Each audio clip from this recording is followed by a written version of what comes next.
In 1957, the Sputnik was pushed into orbit and created a new environment for the planet. The planet went inside this man-made environment for the first time, and in a certain sense that ended nature.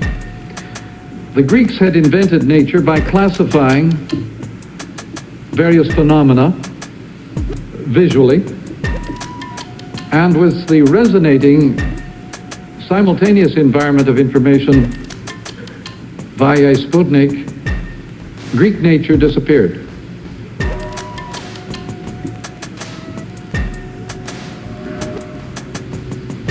When we experience or are submitted to the situation of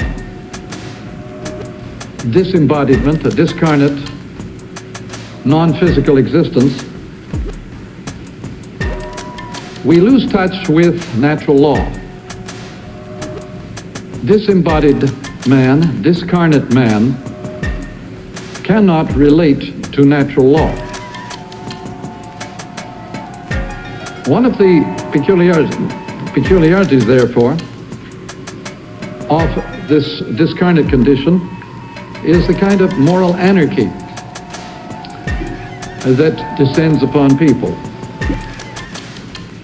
The old moral codes, based upon hierarchic knowledge of nature and society, tend to be scrapped or just to fade away. We have seen a vast amount of this in our own time. I'm going to draw attention to another aspect of radio and the simultaneous world, one that has not, I think, been looked into very much, if at all, and that is in the jazz age, which is also the age of prohibition, the panic about booze probably related to the advent of radio. Why?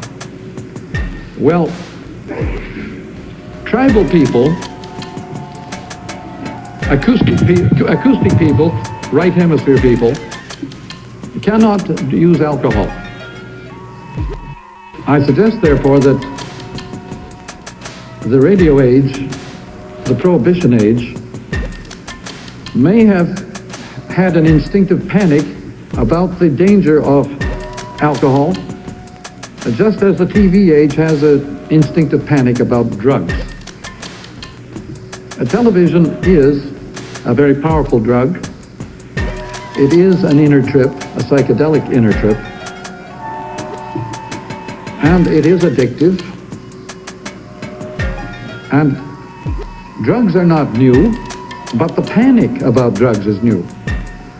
In the 1920s, booze, there was no more booze than there ever had been, but the panic was new.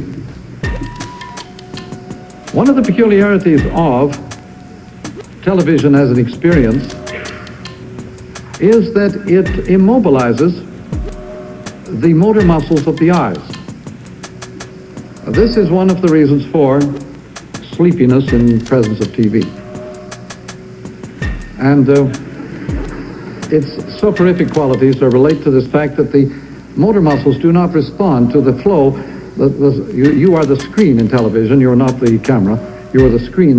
The energy flows into you and into your eyes, and the energy flows so quickly in milliseconds that the eyes do not have any opportunity to respond by muscular movement.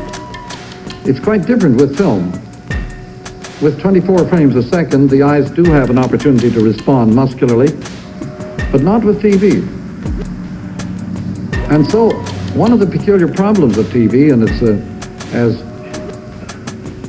natural as the effects of, say, radioactivity on people who don't know the properties of radioactive material.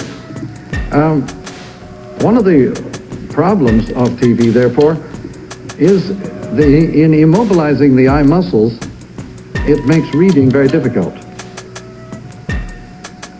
The TV child who is negligently exposed to large quantities of television has trouble concentrating and moving his eye muscles. There are fortunately people who know the kinds of exercises necessary to correct this physical defect resulting from TV viewing. There are specific exercises. One of the most effective exercises against this immobilizing is the trampoline, because the trampoline permits the eye and the head and all the muscles of the body to exercise in a variety of patterns. Another strange sidelight on this matter is the fact that learning disabilities are 90% male and only 10%, if that, female. Why should television have this adverse effect mainly on males, boys? Well, the answer there is not too hard either. Because girls have a series of exercises connected to anywhere from skipping to sewing to cooking to cosmetics, a series of exercises which require rather delicate muscular adjustments, whereas hockey sticks and baseball bats are not much help in energizing the motor muscles of the eyes. And so the boy's physical exercise life is rather unable to help him to correct the effects of television.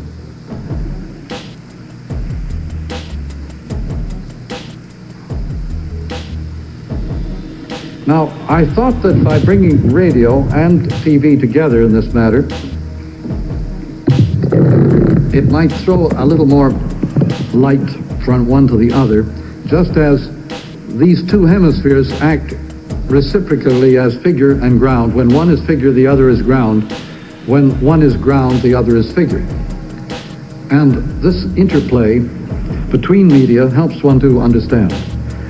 But boys who find their IQ ratings way below the girls, find their ratings in the class room very adverse, naturally tend to get pretty mad, because it has nothing to do with intelligence.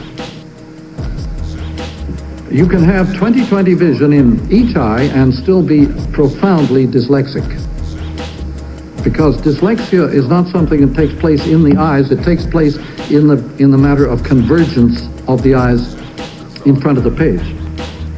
Dyslexia is a problem of convergence and has nothing to do with vision. Violence, by the way, in that regard, is the natural response of somebody who has lost his identity. When people lose their image of themselves and their identities, they become very angry, very disturbed, and very violent.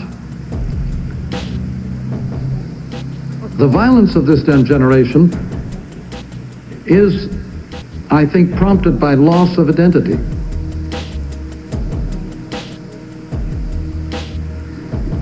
Loss of identity is something that took place with radio.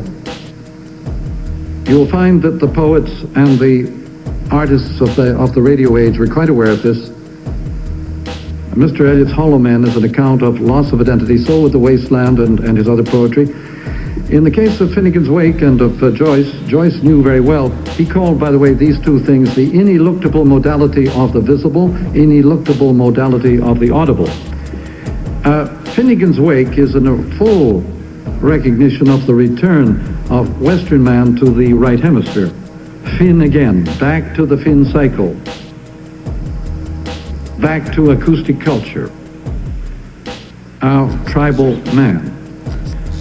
But this violence is everywhere in our entertainment, and I don't think that violence in entertainment should be taken as literally a consumer item.